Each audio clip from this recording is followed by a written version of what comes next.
Subscribe कीजिए मेरे channel maths with पूजा को और बेल आइकन को दबाना ना भूलें, जिससे आप मेरे मैथ लेक्चर्स को सबसे पहले देख सकें। मेरे वीडियो लेक्चर्स को शेयर कीजिए। Thank you. Welcome students. इस लेक्चर में हम करेंगे एक्सरसाइज 13.1 के क्वेश्चन नंबर 10 और इससे आगे के क्वेश्चन। क्वेश्चन नंबर 10 की स्टेटमेंट क्या है? A black and a red dice are rolled. ठीक है भाई, ब्लैक एंड रेड, ये ध्यान देंगे, कुल मिलाकर 2 डाई रोल हो रही हैं और 2 डाई का क्वेश्चन हमारे लिए कोई बिल्कुल नया नहीं है। बट आपको ये ध्यान रखना है कि ब्लैक पहले नंबर पर और रेड का जो आउटकम आएगा वो सेकंड नंबर पर आ रहा है, उसी से हमारी जो कंडीशन है वो हमारी अफेक्टेड होगी। तो ये चीज़ का बस आपने थोड़ा ध्यान रखना है। ओके, तो find the conditional probability of obtaining A some greater than 9 given that black die resulted in a 5। Okay, तो चलती हूँ मैं आगे। देखो भाई, आपको ये पता होना चाहिए कि व्हेन 2 डाइज आर रोल्ड।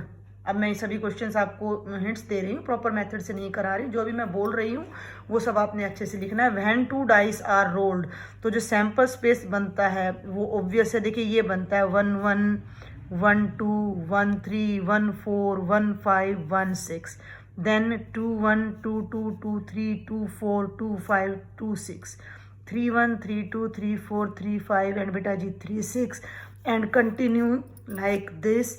हम आ जाते हैं लास्ट में 6 6 पर, और जो टोटल आउटकम्स हमारे होते हैं 2036, ये हम सबको पता है। ओके, अब जो हमारा ए पार्ट है, find the conditional probability of obtaining A some greater than 9। इसकी कंडीशनल प्रोबेबिलिटी निकालनी है, तो हमने इस इवेंट को तो क्या नाम दे देना है भाई? E. Given that black die is resulted in a 5, इसको नाम दे देना है आपने एफ। इसको आप नाम दोगे एफ। ब्लैक डाई पे 5 आना चाहिए, ब्लैक का मतलब है पहली डाई पे 5 आना चाहिए, ये तो हमें पता है, यानी ये तो एफ है। और हमारे जो दोनों डिजिट्स का सम है वो ग्रेटर देन 9 है, ये आपने देखना है। तो ई का क्या मतलब हो गया? मैं डायरेक्ट इसको मैं फिर बता रही हूँ, आपने मानना है। Let E be the event that the sum is greater than 9। अब ग्रेटर देन 9 सम किस किस का है? यहाँ तक तो 9 आ ही नहीं रहा, ये आ रहा है। 9 भी नहीं लेना, ग्रेटर देन 9 लेना है। तो भाई क्या बनेगा? 4 6, यानी सम हमारा क्या बनेगा? 10 बनेगा, 11 बनेगा या 12 बनेगा। तो 4 6 क्लियर। और 5 के साथ क्या बनेगा भाई? 5 5 और 5 6, 10 और 11 आ गया। और 6 के साथ क्या बनेगा? 6 4 6 5 और 6 6। ये तो हो गया हमारा इवेंट ई, जिसमें कि हमारे दोनों डिजिट्स का सम ग्रेटर देन 9 आ रहा है। And what about F? F क्या है? Black dye resulted in a 5। तो ये बात आपने ध्यान रखनी, black means the first one, पहली पर 5 आना चाहिए।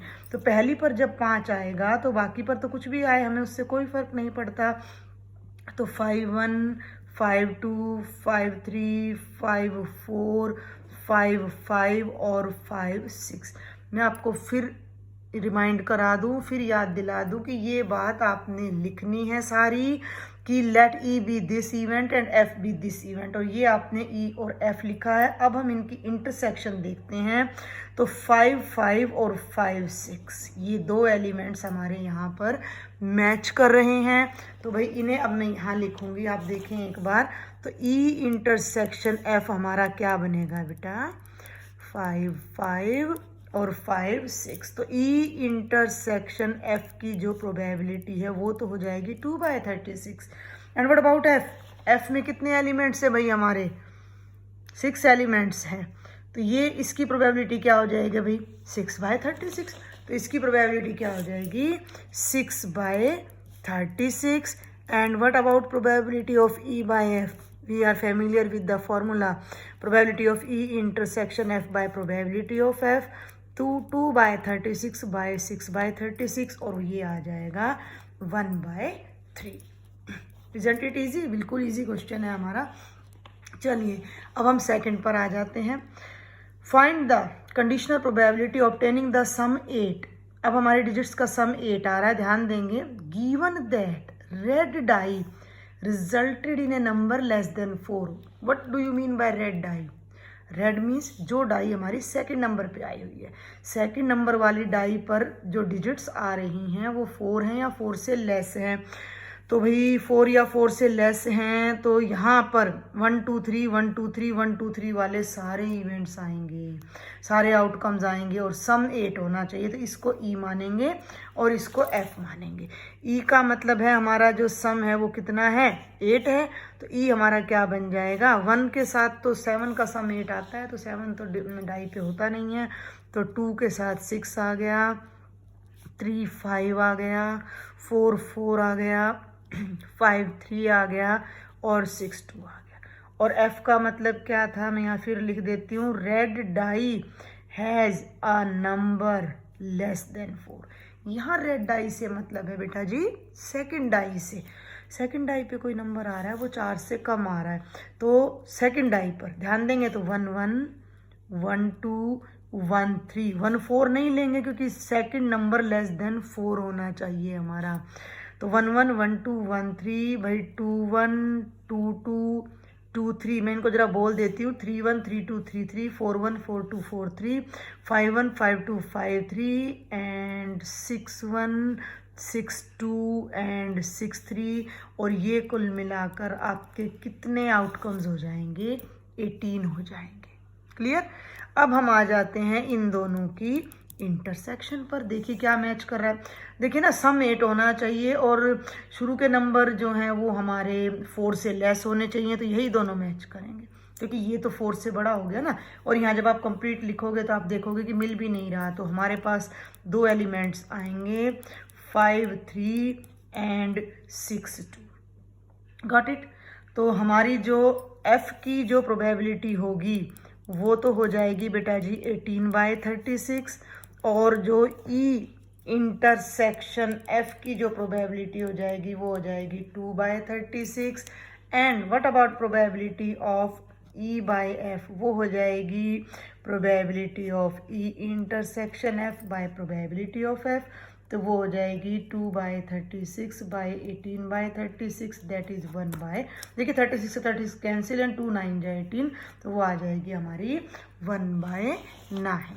आई थिंक आपको ये समझ आ गया होगा, बिल्कुल आसान है, सिर्फ ये पोजीशन आपने ध्यान रखनी है।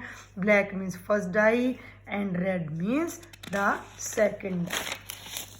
चलिए अब हम आगे आ जाते हैं, ये भी आसान ही है क्वेश्चन हमारा, question number 11। A fair die is rolled, die roll किए तो 6 आउटकम आएंगे, ऑब्वियस सी बात है। कंसीडर दीज इवेंट्स, ई है, एफ है और जी है। ई बाय एफ, देखिए सब जब आपको ई मिल गया, एक छोटा सा पार्ट मैं करूँ, ई मिल गया एफ मिल गया, आप ई इंटरसेक्शन एफ निकालेंगे। भाई आपको देखो ये फर्स्ट पार्ट है, देखो ना सारा ही मैं कराती हूँ तो आपको भी तो थोड़ा सा अपना दिमाग की एक्सरसाइज करनी है ना। तो E intersection F bye probability of F, अब ई इंटरसेक्शन एफ यहाँ से बन जाएगा। क्लियर। तो ई आपका है 1 3 5, एफ आपका है 2 3, तो ई इंटरसेक्शन एफ आपका हो गया 3। तो ई इंटरसेक्शन एफ की जो प्रोबेबिलिटी है वो हो गई 1/6। क्यों? क्योंकि डाई रोल की जा रही है। अभी डाई में कितने आउटकम्स होते हैं, 6 होते हैं, तो नंबर ऑफ एस हमारा कितना हो जाएगा 6। और अब बात बंद करते हैं एफ की, तो एफ के अंदर कितने एलिमेंट्स हैं 2/6, तो ये क्या बन जाएगी भाई, ये 1/6 डिवाइडेड बाय 2/6, और ये क्या हो जाएगा 1/2। ऐसे ही आप f बाई ई निकालें, ऐसे ही e बाई जी और ऐसे ही g बाई ई। अब हम एक बार इसके थर्ड पार्ट पे और आ जाते हैं जो थोड़ा सा अलग है। पार्ट नंबर 3, देखिए e है आपका 1 3 5, f है आपका 2 3 और g है आपका 2 3 4 5। क्वेश्चन है probability of E union F by G. ध्यान देंगे ये थोड़ा सा अलग है क्वेश्चन। तो ई यूनियन एफ कर लीजिए पहले तो आप, भाई तो क्या बनी 1 2 3 5, +1 का सेट चल रहा है यहाँ पर सिर्फ आपका, और जी आपके पास है। अगर हमें इस ई यूनियन एफ को, जिन बच्चों को थोड़ा कन्फ्यूजन लगता है, तो इस ई यूनियन एफ को एक अलग सेट बना लीजिए, एक्स नाम दे दीजिए, let x is equal to E union F. तो जो ये हमारा क्वेश्चन है वो क्या बन जाएगा, प्रोबेबिलिटी ऑफ एक्स बाय जी। आसान हो गया अब ये। अब आप आ जाइए x इंटरसेक्शन g पर। x ये रहा, क्लियर, g ये रहा, दोनों की इंटरसेक्शन करोगे तो 2, 3 और 5 आपका मैच कर रहा है, तो ये हो गया 2, 3, 5। तो भाई x इंटरसेक्शन g की प्रोबेबिलिटी तो हो गई 3/6। बचता है हमारा g में 4 एलिमेंट्स हैं, तो जो हमारी g की प्रोबेबिलिटी है वो क्या हो जाएगी 4/6। And what is the exact question, ये आप ध्यान दें, पहले तो हम इसी फॉर्म में लिखते हैं, probability of x by g क्या हो जाएगी, probability of x intersection g by probability of g, तो 3/6 बाय 4/6। और अब इस x के प्लेस पर जो आपकी वैल्यू है E union F by G आप लगा दीजिए, 6 से 6 कैंसिल हो जाएगा and your answer will be 3/4। ठीक है भैया, है आपको समझ में, कोई ज़्यादा मुश्किल नहीं है। And on the same line इसका सेकंड पार्ट है E intersection F by G, जो आपने खुद करना है। अब हम आते हैं क्वेश्चन नंबर 12 पर। क्वेश्चन नंबर 12, हर क्वेश्चन आपको एक अलग मेथड दे रहा है, अलग तरीका दे रहा है, कुछ नया सीखने को दे रहा है। ये बहुत ही आसान सा क्वेश्चन है। Assume that each born child is equally likely to be a boy और ए गर्ल। ये क्या कहता है कि जो भी एक न्यूली बोर्न बेबी है वो या तो लड़का है या लड़की है, इक्वली लाइकली है, ठीक है। If a family has 2 children, एक फैमिली में 2 बच्चे हैं, भाई 2 बच्चे हैं, सैंपल स्पेस क्या बनेगा, इस तरह का हम एग्जाम्पल में भी कर चुके हैं कि बॉय को बी ले लेते हैं, बड़ा ले लीजिए, गर्ल को जी ले लेते हैं, तो बी बी ये एल्डर है और ये यंगर चाइल्ड है हमारा, बी बी बी जी जी बी और जी जी, इसके अलावा कोई सैंपल स्पेस नहीं बनेगा।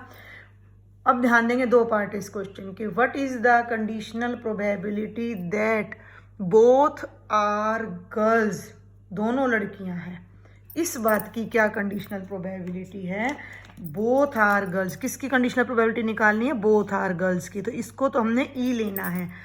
गिवन दैट, अब गिवन दैट आपको 2 दिए गए हैं, तो एक बार आपने इसको एफ लेना है और एक बार आपने इसको एफ लेना है।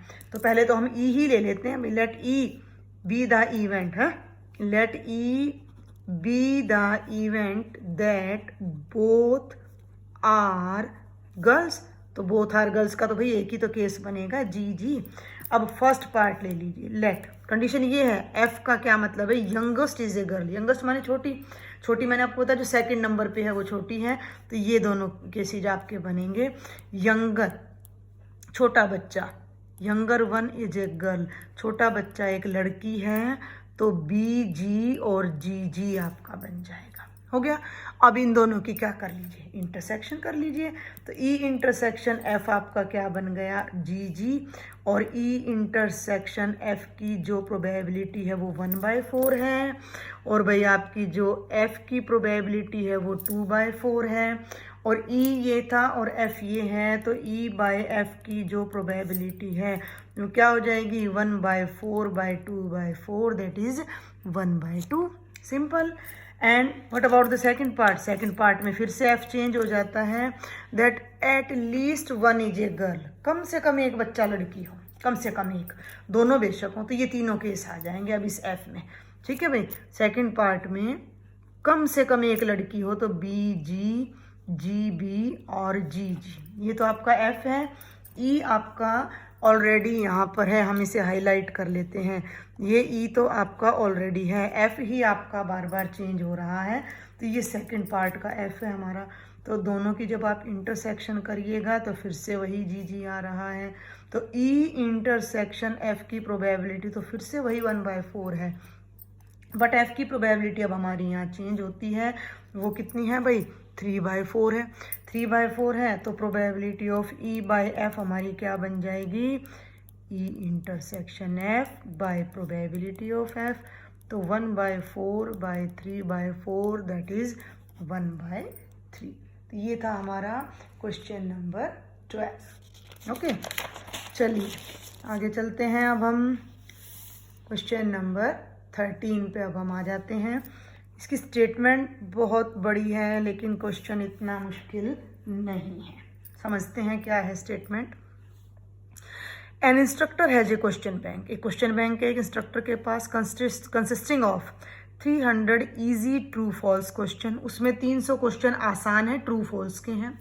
200 difficult true false question, 200 question हैं जो कि मुश्किल हैं ट्रू फॉल्स के हैं, यानी उनमें 2 ही चॉइस है आपके पास। 500 इजी मल्टीपल चॉइस क्वेश्चन, यानी कि मल्टीपल चॉइस में से एक क्वेश्चन की कई चॉइस हैं, 4 भी हो सकती हैं, 5 भी, जो कि 500 क्वेश्चन है जो आसान है। And 400 difficult multiple choice question, और 400 क्वेश्चन ऐसे हैं जो कि मल्टीपल चॉइस के हैं बट डिफिकल्ट है। समझ रहे मेरी बात को?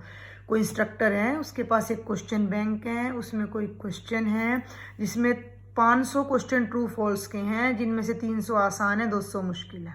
500, 400, 900 क्वेश्चन मल्टीपल चॉइस के हैं, जिनमें से 500 आसान है, 400 मुश्किल है। तो टोटल क्वेश्चन कितने हो गए भाई? सबसे पहले तो यही नोट कर लो। तो टोटल क्वेश्चन हो गए 300 प्लस 200 प्लस 500, 3 2 5 और 5 10, दिस इज 1400 क्वेश्चन है हमारे पास। क्लियर? आगे चले। If A question is selected at random from the question bank, question bank में से क्वेश्चन छांटा गया है, what is the probability that it will be N easy question? देखो कितना आसान सा है, 1 ही मिनट का क्वेश्चन है। इस बात की क्या प्रोबेबिलिटी है? तो ये तो ई हो गया कि वो एक इजी क्वेश्चन है। गिवन दैट, ये गिवन है कि it is a multiple choice question, तो ई और एफ आपको मिल गए। अब आप आगे बढ़िए। ये तो हो गए भी टोटल क्वेश्चन 1400, हमारे 1400, तो ये तो हो गए number of elements in the sample space. अब हम इवेंट ई ले लेते हैं। Let E be the event. क्या है भाई? There is an easy question, there is an easy question. अब इजी क्वेश्चन देख लीजिए भैया, कितने हैं? सारे देखने हैं। 300 इजी तो ये हैं जो कि ट्रू फॉल्स के हैं, और 500 इजी ये हैं जो कि मल्टीपल चॉइस के हैं। यहाँ तो बात इजी की चल रही है ना। तो ई सेट में कितने एलिमेंट्स हो गए? 300 प्लस 500 यानी 800 हो गए। क्लियर भाई? अब आप एफ पे आ जाइए।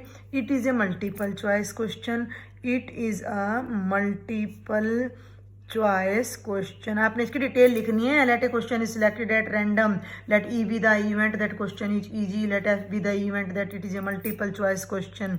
अब मल्टीपल चॉइस के भाई कितने क्वेश्चन हैं?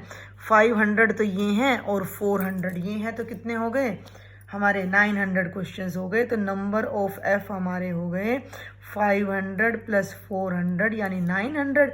ठीक है भाई? अब हमने ई बाई एफ निकालना है, तो एफ की प्रोबेबिलिटी तो हमें चाहिएगी, लेकिन उससे पहले हमें इंटरसेक्शन चाहिए ई की और एफ की, और कोई सेट नहीं है हमारे पास। तो वही बात, ये इस तरह का एक क्वेश्चन आपका एग्जाम्पल में भी आया था। गर्ल्स थी स्कूल में और 12th में थी और 10% पढ़ती थी 12th में एंड सो ऑन। ई क्या है? इजी क्वेश्चन है। एफ क्या है? मल्टीपल चॉइस क्वेश्चन है। तो इंटरसेक्शन का मतलब क्या होगा कि इजी भी हो क्वेश्चन और वो क्वेश्चन MCQ यानी मल्टीपल चॉइस क्वेश्चन भी हो। तो दोनों को मिलाकर इजी मल्टीपल चॉइस क्वेश्चन कितने हैं? 500 है। तो number of E intersection F कितना हो जाएगा? 500 हो जाएगा। अब आप प्रोबेबिलिटी निकाल दीजिए। ई इंटरसेक्शन एफ की प्रोबेबिलिटी हो जाएगी दिस वन 5/14, और एफ की प्रोबेबिलिटी हो जाएगी 900/1400, that is 9/14। And what is left now? E by F. कितना आसान है। आइडेंटिटी आप लगा लीजिएगा, 5/14/9/14, और ये आपका 5/9 आ जाएगा। आई होप आपको समझ आया होगा भाई। टोटल क्वेश्चन सबको काउंट कर लीजिए। इजी कितने हैं? 800 है। मल्टीपल चॉइस के कितने हैं? 900 है। Easy with multiple choice, easy with multiple choice कितने हैं? 500 है। ये हमने प्रोबेबिलिटी निकाली और हमने आइडेंटिटी लगाई और ई बाय एफ आ गया। सिर्फ स्टेटमेंट का खेल है भाई, आपको स्टेटमेंट पे बड़ा फोकस करना है, अच्छे से पढ़ना है। एटलीस्ट ट्वाइस तो आपने स्टेटमेंट रीड करनी ही है, उससे ज़्यादा बार आप बेशक कर लीजिए। हम तो देखिए पढ़ाते रहते हैं तो हमें जल्दी से क्लियर हो जाता है, हमें तो पता होता है। आप फर्स्ट टाइम पढ़ेंगे तो आपको प्रॉब्लम आएगी, तो आप एटलीस्ट 2 टाइम्स 3 टाइम्स स्टेटमेंट पढ़ें, इवेंट को अंडरलाइन करें, ई को ढूंढें, एफ को ढूंढें, उनकी प्रोबेबिलिटी ढूंढें, then come to the formula. Given that 2 numbers appearing on throwing 2 dice are different, हमने ये दिया गया है कि किन्हीं 2 डाइस पर आने वाले नंबर अलग अलग हैं। अब देखो बात को समझो, ये नहीं कहा कि 2 डाई थ्रो की गई हैं, ये नहीं कहा। अब ये अंडरस्टूड है कि आपको पता होना चाहिए कि 2 डाई थ्रो की गई हैं। 2 डाई थ्रो की गई हैं तो आपके पास 36 आउटकम्स हैं पॉसिबल। क्लियर। और ये गिवन है, और जो गिवन होता है वो नीचे आता है। तो उसे मैंने क्या बताया था, गिवन दैट के बाद वाला क्या लेते हैं, एफ लेते हैं। तो ये तो हमारा एफ इवेंट है कि 2 numbers on 2 dice are different.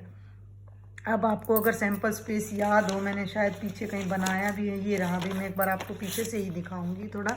ये देखिए 1 1 1 2 1 3, ये मैंने 36 एलिमेंट्स यहाँ लिखे थे आउटकम्स। अब वहाँ क्या कहा गया है कि दोनों पर सेम एलिमेंट्स नहीं है। तो आप थोड़ा सा ये ध्यान दें कि यहाँ जो ये डायगनल है ना, ये ख़त्म हो जाएगा। ये 6 एलिमेंट्स हमारे उसमें नहीं आएंगे, 1 1 2 2 3 3 4 4 5 5 6 6। तो 36 में से ये 6 एलिमेंट हमारे ख़त्म हो जाएंगे और हमारे उस पर्टिकुलर क्वेश्चन में जो डिफरेंट नंबर्स आ रहे हैं, इन दैट केस एफ में केवल 30 एलिमेंट्स आ जाएंगे। गोट माई पॉइंट कि दोनों डाइस पर जो नंबर आ रहे हैं भाई वो बिल्कुल अलग अलग हैं हमारी दोनों डाइस पर। तो 1 2 1 3 1 4 1 5 1 6, 5 हो गए। हाँ ये देखिए 1 2 1 3 1 4 1 5 1 6, 2 1 2 2 नहीं आएगा, 2 3 2 4 2 5 2 6। तो ऐसे 30 केस बनेंगे। क्लियर। आप उनको चाहो तो थोड़ा सा यहाँ लिख भी सकते हो, 1 2 1 3 1 4 1 5 1 6, 2 1 के डायरेक्ट बाद आपका 2 3 एंड सो ऑन, और 6 5 तक आएगा। Find the probability of event. इस इवेंट की प्रोबेबिलिटी हमने निकालनी है, तो इसे हम नाम देंगे भाई अपना ई। क्या नाम देंगे भाई इस इवेंट को, हम ई नाम देंगे।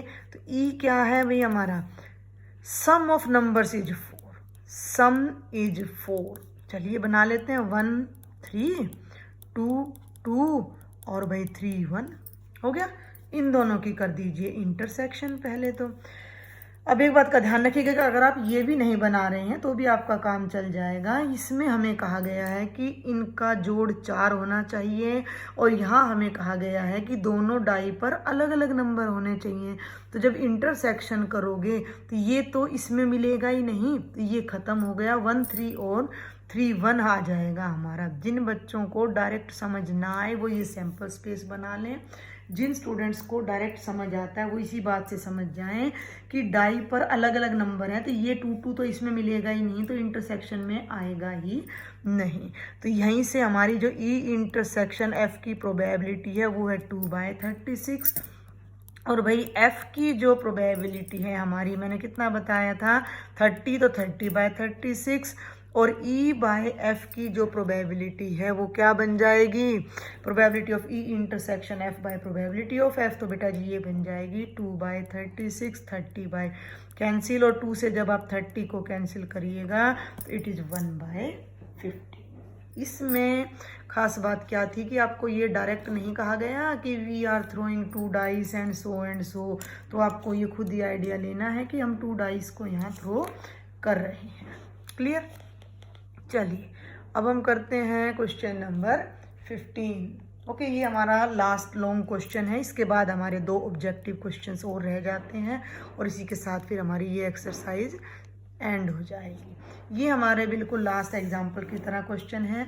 Consider the experiment of throwing A dice. तो देखिए डाइस को जब मैं थ्रो करती हूँ, मैं ये डाइस बना लेती हूँ, तो 1 आएगा, 2 आएगा, 3 आएगा, 4 आएगा, 5 आएगा और 6 आएगा। Clear. If A multiple of 3 comes up, आगे बढ़ रहे हैं अब हम, 3 का मल्टीपल, तो 3 का मल्टीपल 3 है और 6 है। Throw the die again, die फिर फेंकनी है, यानी 3 के साथ फिर 1 2 3। भाई ये देखो अब एक बार, फिर वही 1 2 3 4 5 6, 1 2 3। ये सिर्फ हम अपनी कन्वीनियंस के लिए कर रहे हैं, थोड़ा हमें आसानी हो जाए। Clear. If any other number comes, अगर और कोई नंबर आता है, टॉस ए क्वाइन, तो हमने यहाँ क्वाइन टॉस करना है भाई, H और T। क्लियर।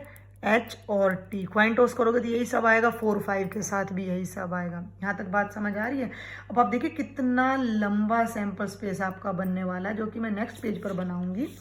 तो ये देखिए 1, आप सिर्फ इतना समझिए, अगर ये ट्री भी आप नहीं बना रहे हैं तो 3 और 6 के साथ तो यही डिजिट फिर रिपीट करेंगी, और 1 2 4 5 के साथ आपके हेड और टेल आएंगे। ये तो आपका बनेगा बेटा जी सैंपल स्पेस। चलिए अब हम बनाते हैं यहाँ सैंपल स्पेस। पहले हम ले लेते हैं 1H 1T 2H 2T, 3 को मैं फिलहाल छोड़ रही हूँ, 4H 4T और 5H और 5T हो गया यहाँ तक। लेकिन जैसे ही 3 आता है वी विल थ्रो डाई, तो 3 1 3 2 3 3 देन 3 4 3 5 एंड देन 3 6 एंड फिर से बेटा जी 6 आता है तो फिर से वही 6 1 6 2 6 3 6 4 एंड 6 5 एंड 6 6। तो ये अब हम ऐसे नहीं कह सकते कि 12 13 14 15 16 17 18 19 20 आउटकम्स, नो, हम ऐसा बिल्कुल नहीं कह सकते हैं। इन सब ये जो आउटकम्स हैं इनकी प्रोबेबिलिटी इक्वली लाइकली नहीं है, ये बात हम स्टडी कर चुके हैं। And what is given next, ये ध्यान दें, find the conditional probability of event the coin shows a tail. ध्यान देंगे ई कि हमने प्रोबेबिलिटी निकालनी है, क्वाइन पर जो हमारी वो आ रही है टेल आ रही है, तो हम इसको पीछे ही लिख लेते हैं कि the coin shows a tell.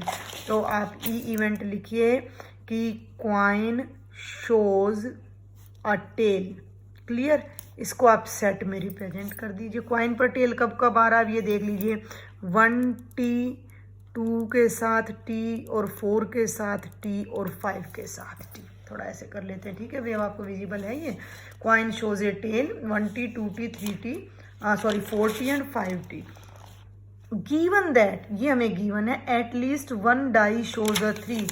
Eight least, तो F हमारा जो इवेंट है, जो हमारा F इवेंट है उसे हम क्या लिख रहे हैं, at least 1 die shows a 3। अब देखिए भाई 3 कहाँ कहाँ आ रहा है, 6 इवेंट्स तो ये हैं और एक ये है 6 3।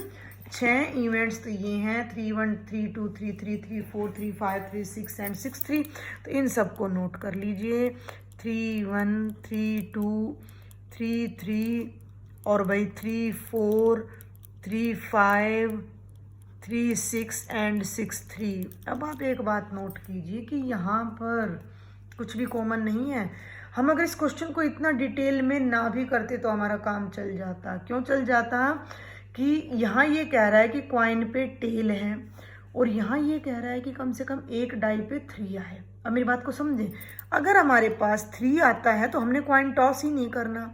क्वाइन टॉस ही नहीं करेंगे तो टेल कहाँ से आएगा? टेल तो तभी आ रहा है जब 3 का मल्टीपल ही नहीं आ रहा, तो दोनों का कोई मेल ही नहीं है।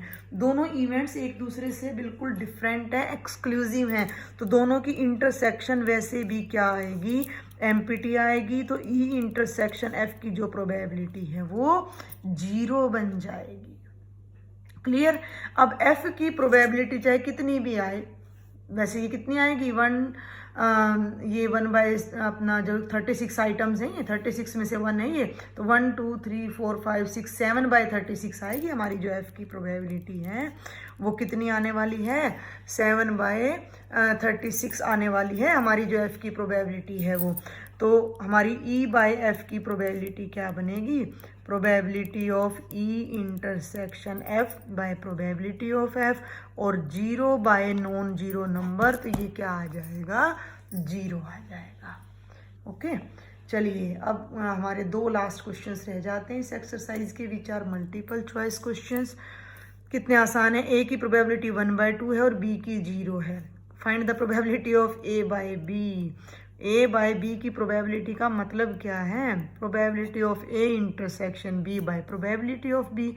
अब ए इंटरसेक्शन बी चाहे कितनी भी हो, लेकिन बी की क्या है, 0, और जब डिनोमिनेटर में कोई चीज़ 0 आ जाती है तो वो क्या हो जाती है, अनडिफाइंड कह लो या नॉट डिफाइंड। डिनोमिनेटर में 0 आ गया तो डिफाइन ही नहीं होगी, तो डिफाइन ही नहीं होगी तो हमारा जो करेक्ट ऑप्शन है वो कौन सा हो जाएगा, पार्ट सी हो जाएगा। कितना आसान क्वेश्चन था।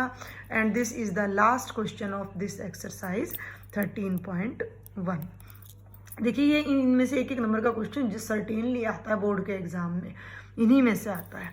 If A and B are events such that, ध्यान देंगे, ए बाय बी की प्रोबेबिलिटी बी बाय ए के इक्वल है, लिख लीजिए। Probability of A by B is equal to probability of B by A. तो इनमें से कौन सी कंडीशन सही है? इनको देखो ही मत चारों कंडीशन को, अपने क्वेश्चन पे आ जाओ। इसका फॉर्मूला लगाओ, क्या बनेगा? Probability of A intersection B by probability of B, और ये क्या बनेगा? बी इंटरसेक्शन ए या ए इंटरसेक्शन बी, एक ही बात है, बाय प्रोबेबिलिटी ऑफ ए। दोनों साइड सेम टर्म है, कैंसिल हो जाएंगी, कट कर 1 आ जाएगा, क्रॉस मल्टीप्लाई कीजिए, पी ए को इधर ले आइए, ये भी 1 हो जाएगा। तो प्रोबेबिलिटी ऑफ ए तो इधर ऊपर आ जाएगी और प्रोबेबिलिटी ऑफ बी उधर राइट में चली जाएगी, और ये हमारा राइट ऑप्शन हो जाएगा कि probability of A is equal to probability of B. और वैसे भी यहाँ से भी क्लियर है कि ये दोनों तो इक्वल होनी ही है, तो ये दोनों इक्वल होंगे तभी ये रिजल्ट हमारा, टेक्निकली मैं बात करूँ तो, कि भाई इसकी आइडेंटिटी ये है और इसकी ये है, और ऊपर वाला तो हमारा सेम रहना है। क्यों रहना है भाई? Probability of A intersection B कह लो, या probability of B intersection, intersection commute करती है, तो ये तो सेम रहेगा हमारा। तो जब न्यूमरेटर सेम है तो इक्वालिटी के लिए डिनोमिनेटर को भी सेम होना होगा। अदरवाइज मैंने आपको अलजेब्रा से बता दिया कि भाई इनको कैंसिल कर दीजिए, क्रॉस मल्टीप्लाई कर दीजिए, तो जो हमारा राइट आंसर है वो आ जाएगा डी। तो बेटा जी ये थी हमारी कंप्लीट एक्सरसाइज 13.1। फिर भी अगर आपको कोई डाउट है, कोई प्रॉब्लम है, please write me in the comment box. If you like my videos then share with maximum your friends, students, and subscribe my channel. Thank you.